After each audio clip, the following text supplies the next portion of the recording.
Wild scenes like these show how Kakadu truly is a birder's paradise and a precious World Heritage Site.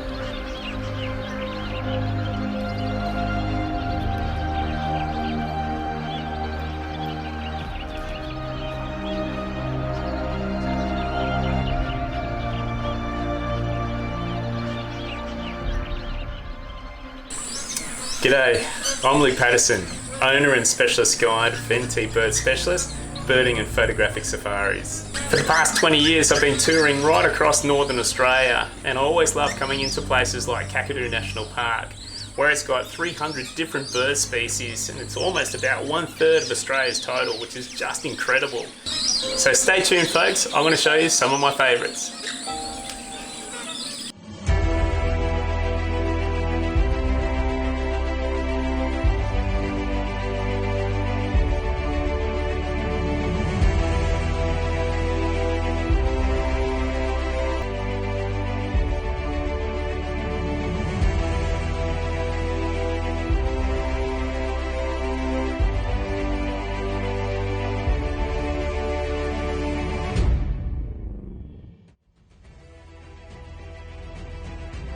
Kakadu National Park is located in the top end of the Northern Territory.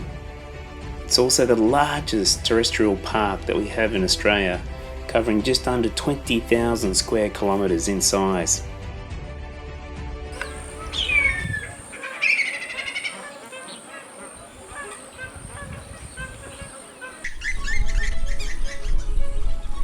These floodplains have supported freshwater plants and animals for the last 2,000 years. A very recent environmental change for Binnenmungoy, the Aboriginal people of Kakadu, who've cared for this country for over 65,000 years.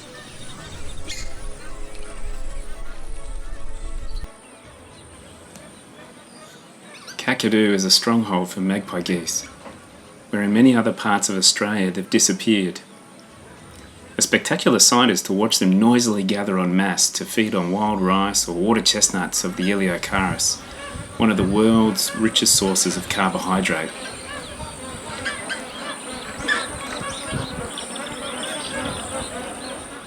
Magpie geese, or bamaru, are highly valued by the Binnenmungoy, the Aboriginal people of Kakadu, being culturally significant as an important food source. So much so, you can even see these birds adorned in the rock art of their Arnhem plateau.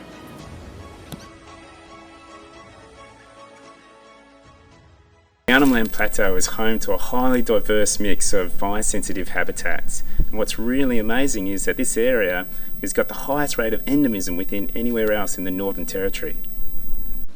The Arnhem Plateau is a huge elevated area running for over 300 kilometres in length, from Arnhem in the north right through Kakadu National Park and into Catherine Gorge and Nipmuc National Park in the south. It contains the world's entire population of some key threatened plant and animal species, such as white-lined honeyeater,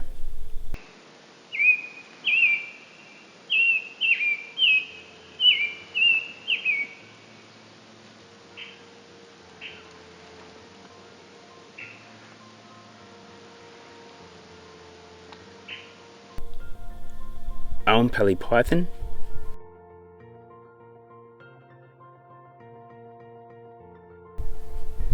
bark or black wallaroo, and of course the elusive white-throated grasswren.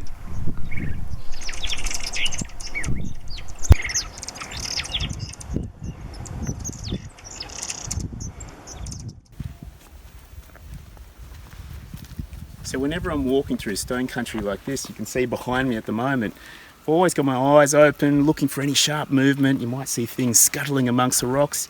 But it's really important to listen out for things like soft cooing of chestnut-quilled rock pigeons. Maybe when they're taking off and flying, you hear that real heavy wing beats.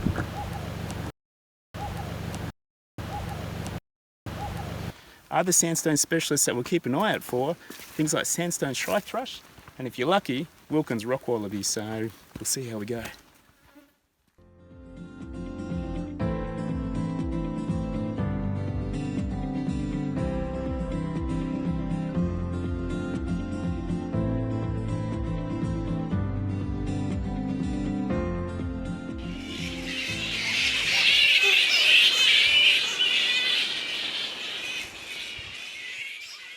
Now, unlike North Queensland, the Northern Territory doesn't have any true rainforests as such. However, as you can see, we still do have monsoon vine forests. Now, there's over 15,000 dotted right across the top end, and these are found all throughout the escarpment. They've also found along riverbanks, and they're also out on floodplains as well. So what you'll find is that they're fed by seasonal flooding, also by groundwater, and even little springs and creeks. But just amazing environments. These seasonally wet and dry forests provide cool refuge and an abundance of food for a host of wildlife. Many of the plants here rely on seeds being dispersed to make new forest patches by fruit-eating bats and also fruit-eating birds like rose-crowned fruit dove, Australasian fig bird, even green oriole.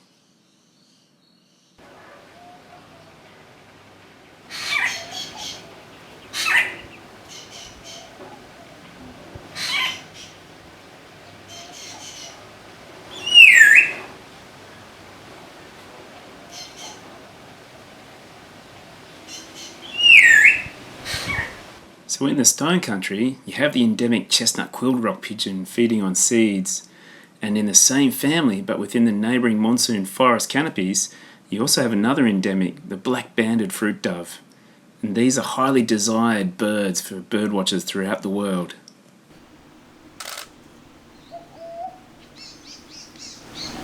One of my favourite birds to show lucky guests lives in this beautiful monsoon vine forest, but where it lives is not up in the treetops. It actually lives on the forest floor where it forages around, flicking up leaves, looking for grubs and snails, anything that it can actually have a good feed on. But really, this is one of the jewels of the top end, and it's otherwise known as the rainbow pitta. And if you're lucky enough and quiet enough, and you'd be able to just sit there and observe this remarkable species.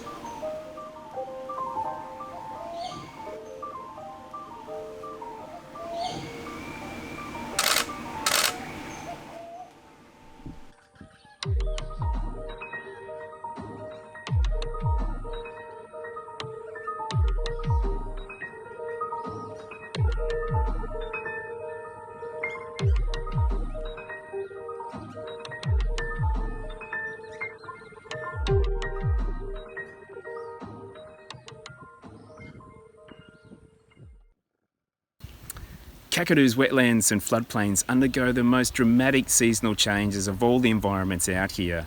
And this is where you can have water levels rising metres and then in the late dry season, drying out completely. Billabongs like this behind me retain water all year round, so it's great for a host of birds that feed in the deep and shallow water, as well as birds of prey such as white-bellied sea eagle, kingfishers, and especially kingfishers that are restricted to water, such as the little kingfisher and azure kingfisher, the elusive fringe dwellers like black-bitten and great-billed heron, and of course the comb-crested jacana, one of the favourites out here in the top end.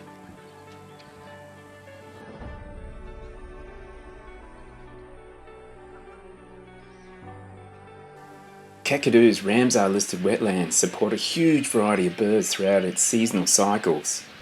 In the late hot dry season of Gurung and the start of the build-up storm season of Gunamaleng, birds gather en masse around shrinking waterholes which often dry up completely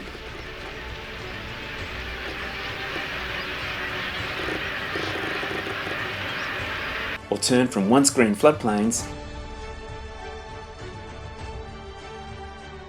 into sunburnt grasslands with dry, cracked mud.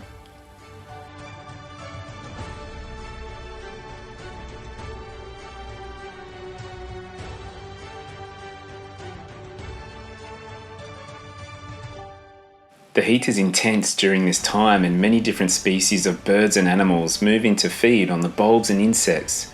And they take refuge where once water birds fed busily on wild rice and water chestnuts earlier in the year.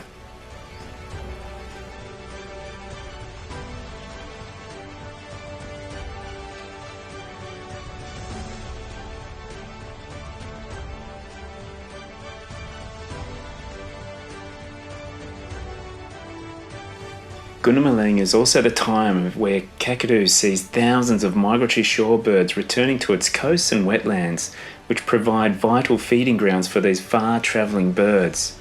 Some flying up to 10,000 kilometres from their breeding grounds, returning back to Kakadu along the East Asian Australasian flyway.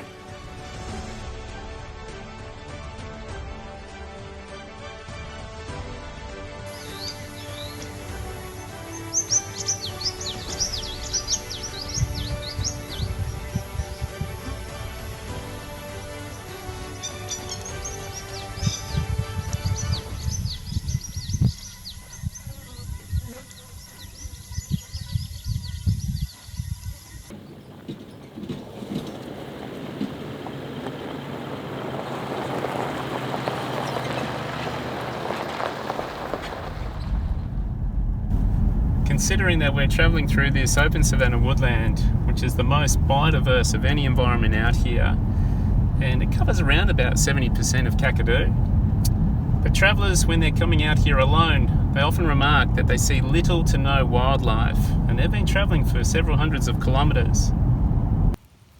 But believe me, the wildlife is definitely here. You just need to know where and when to look.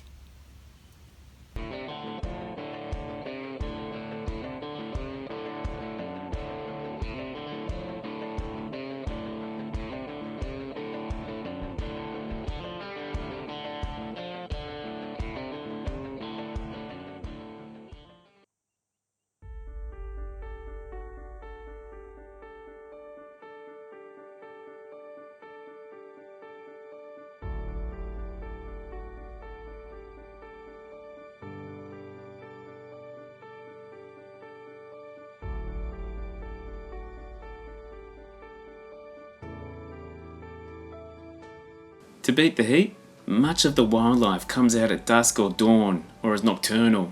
And believe me, once you slow down and start looking around into the treetops, you'll see there's a plethora of woodland bushbirds chattering away, especially during a dawn chorus, many of which are highly colourful and very photogenic, if you can only just get them to stay still for long enough. These will include parrots,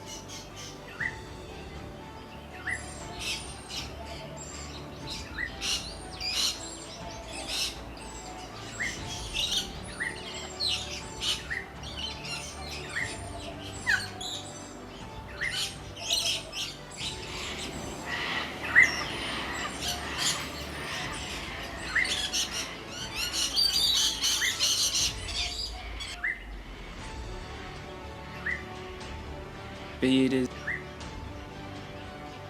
honeyeaters, and finches.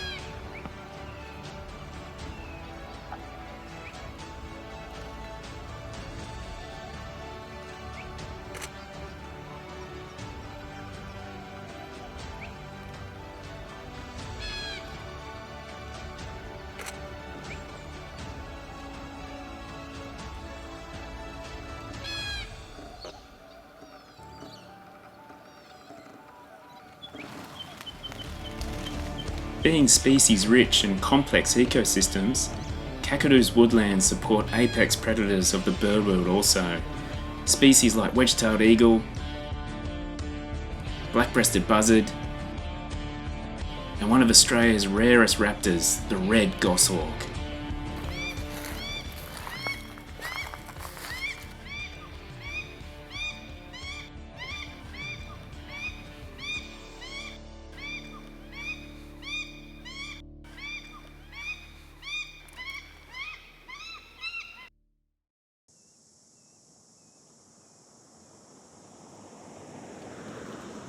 When birdwatching in Kakadu, just like the incredible living Aboriginal cultures, you can't go past the epic wildlife encounters too.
Well folks, whether you're an experienced birder or even just a nature lover starting your birding journey, I hope it inspired you to get in touch. And as the sun sets on another bird-filled day in Kakadu National Park, I suggest get your camera, get your binoculars and come bird watching with me, Luke Paterson from NT Bird Specialists in Australia's Northern Territory. It's a beautiful place. You'll love it.